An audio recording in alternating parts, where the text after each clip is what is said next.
大家好，我是丽姐，欢迎大家来听相亲故事，感谢大家的订阅。今天给大家讲一个特别感人的故事，关于一位杭州白领嫁到台湾的真实经历。这个故事让我思考了很多关于两岸婚姻的话题，也许会给正在考虑跨海恋爱的你一些参考。苏梦莹，85后，杭州人，毕业于浙江大学金融系，在杭州一家外企做高管，年薪40多万。在杭州滨江区有一套小两居，还有一辆白色的奥迪 A4。按理说，这样的条件在杭州找对象那是不愁的。可是梦莹却偏偏跟台湾来的陈俊豪走到了一起。我那时候真的挺不理解的，一个堂堂浙大毕业的高材生，放着杭州的金融才俊不找，偏偏看上一个台湾来的，还不知道人家在台湾是什么情况呢。梦莹的闺蜜小林这样跟我说，其实当时梦莹和俊豪相识纯属偶然，那是2021年初，疫情刚有所缓和，梦莹所在的公司承接了一个与台湾某科技公司的合作项目，而俊豪就是对方派来的技术总监。第一次见到他，说实话没什么特别的感觉。梦莹笑着回忆，他不算特别帅，身高1.78米左右，戴着黑框眼镜，看起来就是那种很书生气的台湾男生。但是我发现他讲话特别有条理，思维很清晰，而且对团队成员特别尊重，从不摆架子。两人因为项目需要经常接触，慢慢的，梦莹发现这个台湾男生身上有种特别的吸引力，他会很认真的听我说话，不像有些大陆男生总是急着表达自己，而且他很细心，记得每个人的喜好，比如知道我喜欢喝乌龙茶后，每次开会都会特意给我准备。梦莹说这些时眼里满是笑意。项目合作期间，两人慢慢熟络起来。有一次加班到深夜，俊豪主动提出送梦莹回家。那天晚上下着小雨，他把外套脱下来给我挡雨，自己却淋得湿漉漉的。这个小细节让我特别感动。之后，两人开始偶尔下班后一起吃饭，周末也会约着去西湖或者灵隐寺逛逛。半年后，俊豪向梦莹表白了。他的表白很简单，就是说，梦莹，我喜欢你，想认真的跟你交往。虽然我是台湾人，未来可能会有很多困难，但如果你愿意给我这个机会，我会尽我所能让你幸福。梦莹当时其实有很多顾虑，首先是地域问题，俊豪是台湾人，未来到底是在大陆发展还是回台湾？其次是文化差异，虽然同为中华文化，但两岸确实存在不少差异。再者就是家人的反对了。我爸妈一听说我交了个台湾男朋友，第一反应就是反对。他们觉得台湾那么远，而且对台湾的印象还停留在上世纪80、90年代，认为那边的经济不如大陆发达，担心我会吃苦。梦莹无奈地说，更让梦莹担忧的是，她听说过一些大陆女生嫁到台湾后被歧视的案例，怕自己也会遭遇类似的情况。而俊豪那边的家人也不是很支持，他父母担心大陆女生嫁过去是为了台湾的户籍和社会福利，或者担心大陆女生太强势，不能融入台湾的家庭文化。俊豪妈妈直接在视频通话中问我，你是不是觉得嫁到台湾就不用工作了？我们台湾女生可是很勤劳的，不像你们大陆女孩子，听说都很会算计。那时候我真的很受伤，但我知道这只是误解。面对重重阻力，两人的感情反而越发坚定。俊豪主动提出延长在杭州的工作时间，希望让梦莹的父母多了解自己。他还特意学习杭州话，尝试融入梦莹的家庭和社交圈。他常常跟梦莹说，我知道你在大陆有很好的事业和生活，我不会要求你放弃一切跟我回台湾，我们可以一起想办法，找到对彼此都好的解决方案。这种尊重和理解是梦莹最终决定和俊豪在一起的重要原因。在交往1年后，俊豪向梦莹求婚了。当时他带着梦莹去了灵隐寺，在那里他说，我想和你一起面对未来的每一个挑战，不管是在台湾还是在大陆，只要我们在一起，就能克服一切困难。梦莹答应了，但两人决定先不急着举办婚礼，而是让双方父母多接触了解。我带俊豪回老家好几次，他很尊重我父母，主动帮忙做家务，还教我爸使用智能手机。虽然我爸妈表面上缓和了一些，但私下里还是经常劝我分手。梦莹的父亲甚至说出了这样的话，女儿，你看看你自己的条件，在杭州找个条件好的男生不好吗？非要找个台湾的？你知道台湾现在什么情况吗？薪资水平比不上大陆一线城市，你过去了能适应吗？孟莹试图解释，台湾其实是个很发达的地区，人均 GDP 并不低，生活品质也很高，但他的父母根本听不进去。我爸妈的认知还停留在过去，他们觉得大陆现在发展的这么好，台湾肯定比不上。其实台湾的医疗、教育、社会福利各方面都很完善，只是大家不了解而已。而俊豪带孟莹回台湾见父母时，情况也并不理想。面对重重阻力，两人的感情反而越发坚定。俊豪主动提出延长在杭州的工作时间，希望让孟莹的父母多了解自己。他还特意学习杭州话，尝试融入孟莹的家庭和社交圈。他常常跟孟莹说：“我知道你在大陆有很好的事业和生活，我不会要求你放弃一切跟我回台湾。我们可以一起想办法，找到对彼此都好的解决方案。”这种尊重和理解是孟莹最终决定和俊豪在一起的重要原因。在交往1年后，俊豪向孟莹求婚了。当时他带着孟莹去了灵隐寺，在那里他说：“我想和你一起面对未来的每一个挑战，不管是在台湾还是在大陆，只要我们在一起，就能克服一切困难。”孟莹答应了。但两人决定先不急着举办婚礼，而是让双方父母多接触了解。我带俊豪回老家好几次，他很尊重我父母，主动帮忙做家务，还教我爸使用智能手机。虽然我爸妈表面上缓和了一些，但私下里还是经常劝我分手。孟莹的父亲甚至说出了这样的话：“女儿，你看看你自己的条件，在杭州找个条件好的男生不好吗？非要找个台湾的？你知道台湾现在什么情况吗？薪资水平比不上大陆一线城市，你过去了能适应吗？”孟莹试图解释，台湾其实是个很发达的地区，人均 GDP 并不低，生活品质也很高，但他的父母根本听不进去。我爸妈的认知还停留在过去，他们觉得大陆现在发展的这么好，台湾肯定比不上。其实台湾的医疗、教育、社会福利各方面都很完善，只是大家不了解而已。而俊豪带孟莹回台湾见父母时，情况也并不理想。但慢慢的，我发现台北有自己的魅力，街道干净整洁，公共设施完善，人们生活节奏也没那么快，反而更注重生活品质。俊豪家住在台北市内湖区的一处公寓里，虽然不算豪宅，但环境很好，小区绿化做得特别棒，楼下还有便利店和传统市场，生活很方便。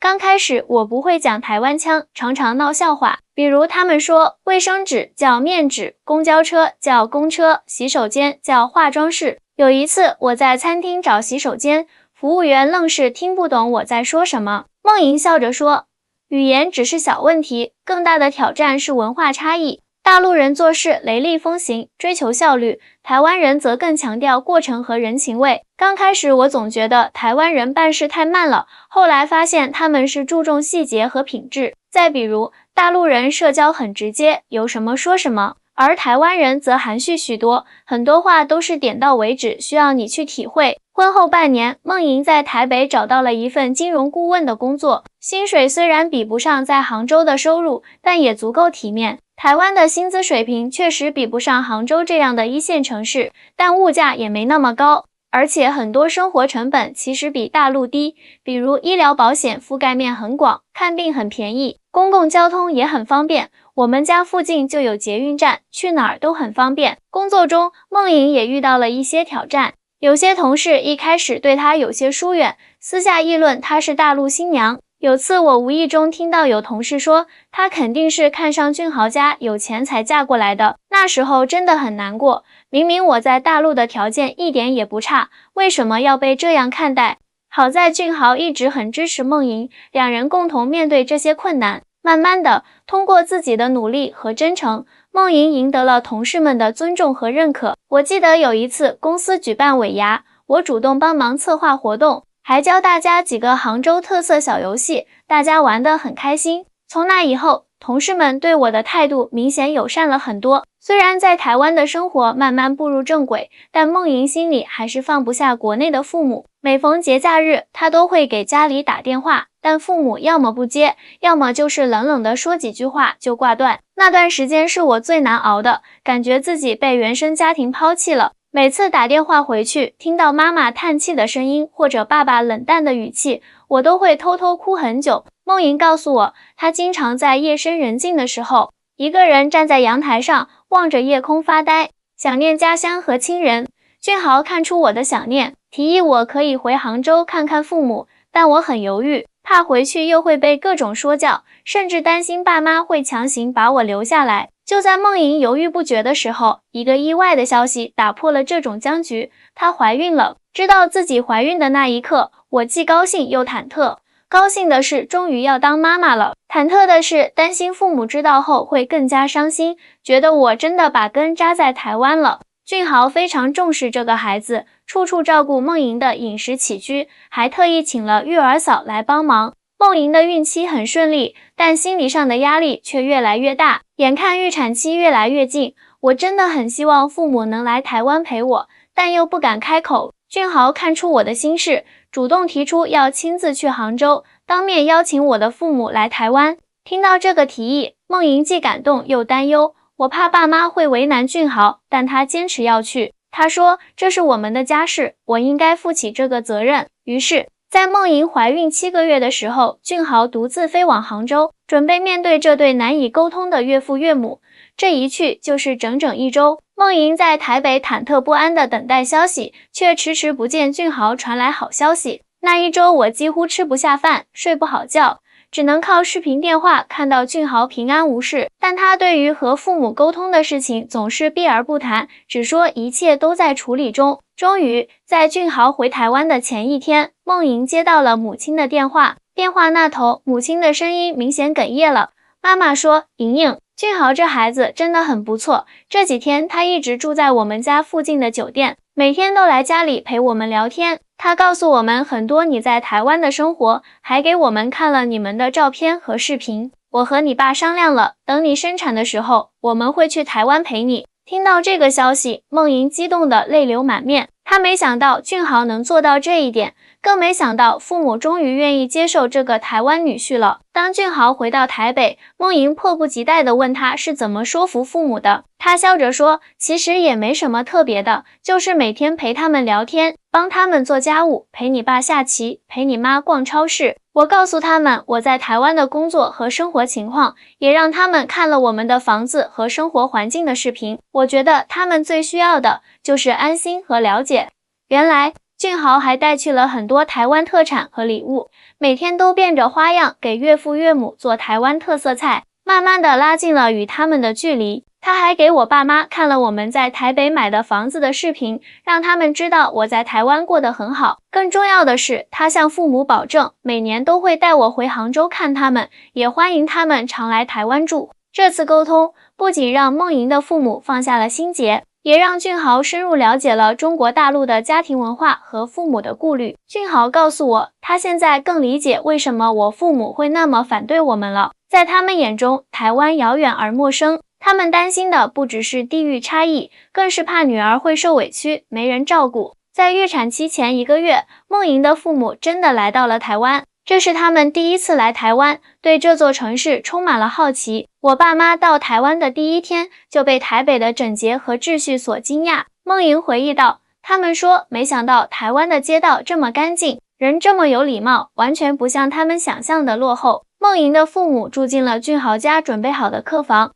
俊豪和他的父母特意为老人家准备了一系列行程，带他们游览台北各大景点。我爸妈去了故宫博物院，看到那么多国宝级文物，心情非常激动。去了阳明山，看到漂亮的花海和温泉，还去了西门町，感受台湾年轻人的时尚生活。梦莹笑着说，我妈看到西门町的奶茶店排着长队，忍不住说，原来台湾人也这么爱喝奶茶啊。在台湾的日子里，梦莹的父母也渐渐了解了台湾的生活方式和文化特点。我爸特别喜欢台湾的早餐文化，说台湾的蛋饼、豆浆、葱油饼都特别好吃。我妈则喜欢台湾的夜市，觉得很有烟火气。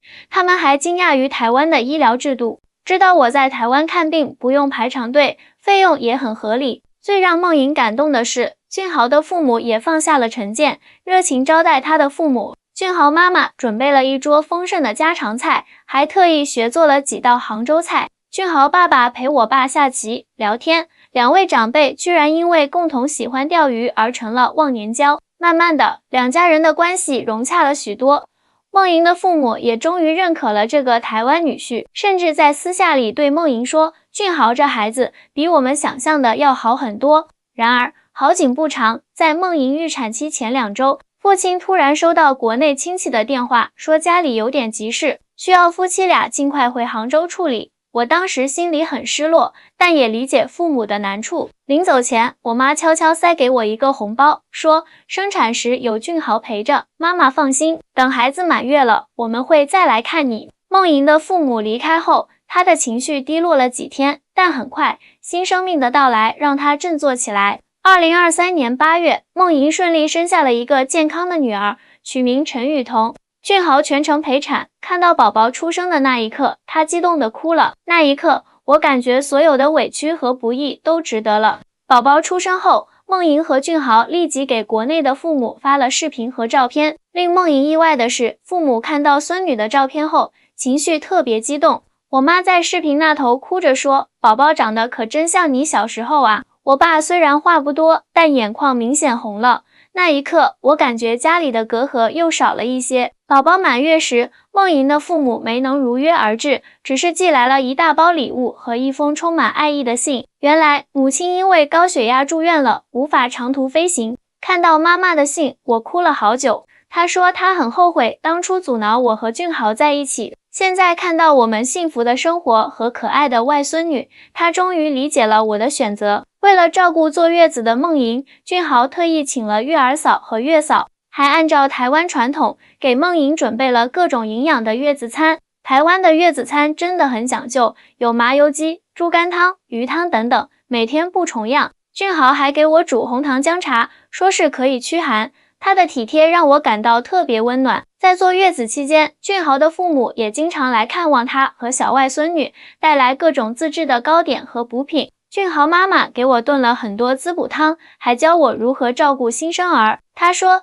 以前对大陆女孩有偏见，是我不对。看到你这么爱俊豪和小童，我真的很感动。梦莹慢慢发现，台湾和大陆的家庭观念其实有很多相似之处，都非常重视亲情和家人团聚。不管是台湾还是大陆，家人都是最重要的。文化上可能有差异，但人心都是相通的。我现在明白，两岸关系紧张更多是政治因素，普通人之间其实没有那么大的隔阂。宝宝3个月大的时候，梦莹决定带着女儿回杭州探亲，这是她嫁到台湾后第一次回家乡，心情既期待又紧张。下飞机那一刻，看到机场接机处站着的父母，我忍不住哭了。1年多没见，他们明显憔悴了不少，特别是妈妈，头发白了好多。父母看到外孙女更是激动不已。梦莹的父亲第一次主动抱起小童，轻轻摇晃着，脸上洋溢着幸福的笑容。我爸从来不是一个善于表达感情的人，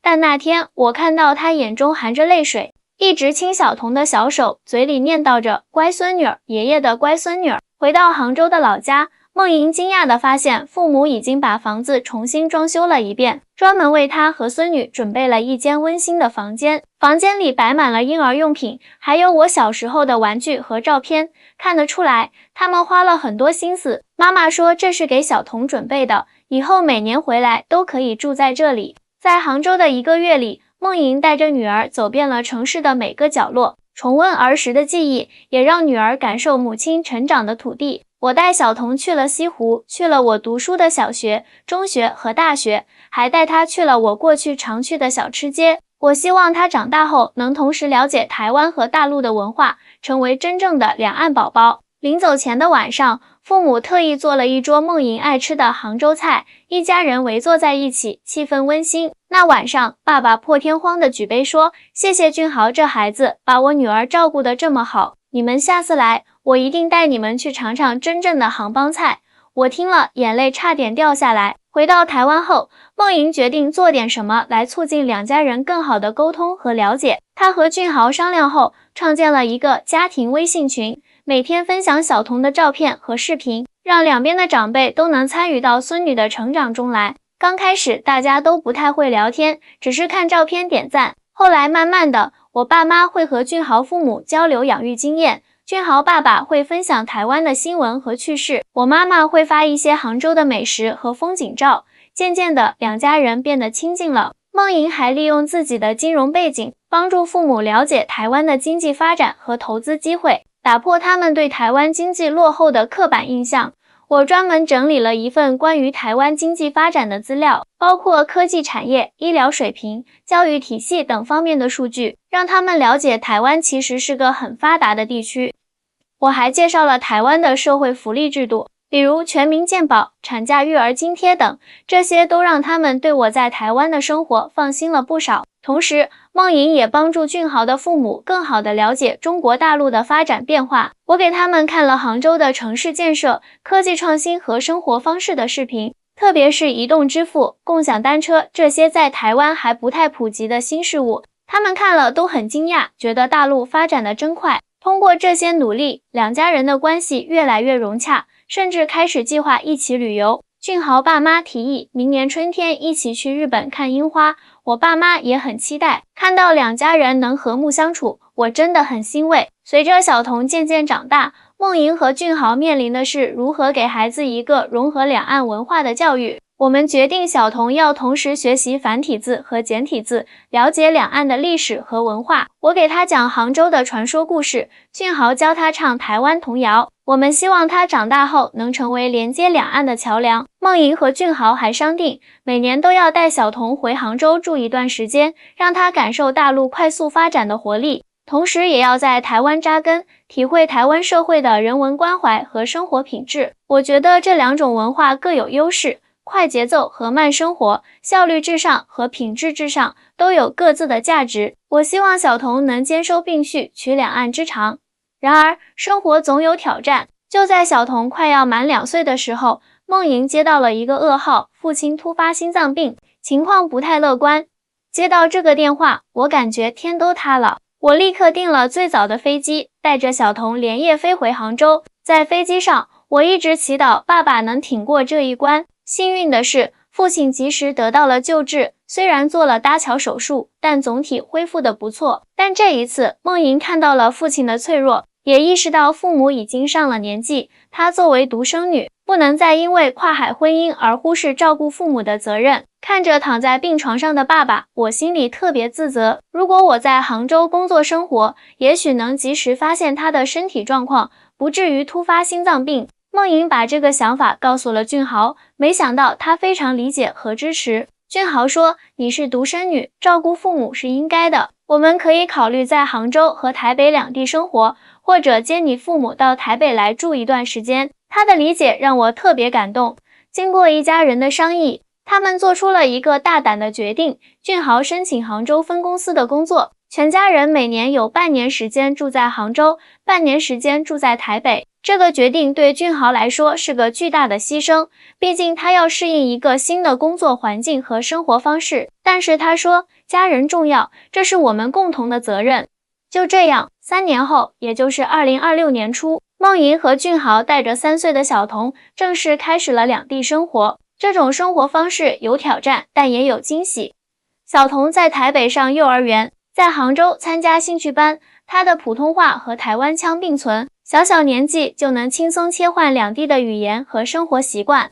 而更让梦莹感动的是，两边的父母也开始互相探访。俊豪的父母会定期来杭州住上1个月，梦莹的父母也会去台北小住。有一次，我爸妈在台北住了2个月，期间我妈和俊豪妈妈成了好朋友，每天一起去早市买菜，学做对方家乡的美食。我爸也和俊豪爸爸一起去钓鱼，聊政治，聊历史，无所不谈。梦莹最近在筹备一个特别的项目，一本关于两岸家庭生活的图文集。她采访了很多像她一样跨海婚恋的家庭，记录他们的故事和心路历程。我希望通过这些真实的故事，让更多人了解两岸婚姻的酸甜苦辣，也希望能打破一些刻板印象和偏见。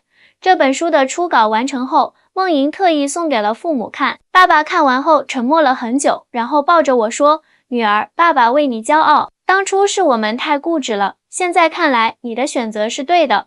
这句肯定让梦莹泪流满面。那一刻，我感觉所有的坚持都值得了。我曾经的担忧、顾虑，甚至是与父母的矛盾，都变成了我人生中宝贵的经历。如今，梦莹和俊豪的跨海婚姻已经走过了3年，期间有争吵、有误解、有文化冲突，但更多的是相互包容、共同成长和加深理解。我发现，所谓的文化差异在真爱面前其实没那么重要，只要2个人心是齐的，什么困难都能克服。而让梦莹最感动的是，这段跨海婚姻不仅让她和俊豪收获了爱情，也让2个原本互不了解甚至有偏见的家庭变成了亲密无间的一家人。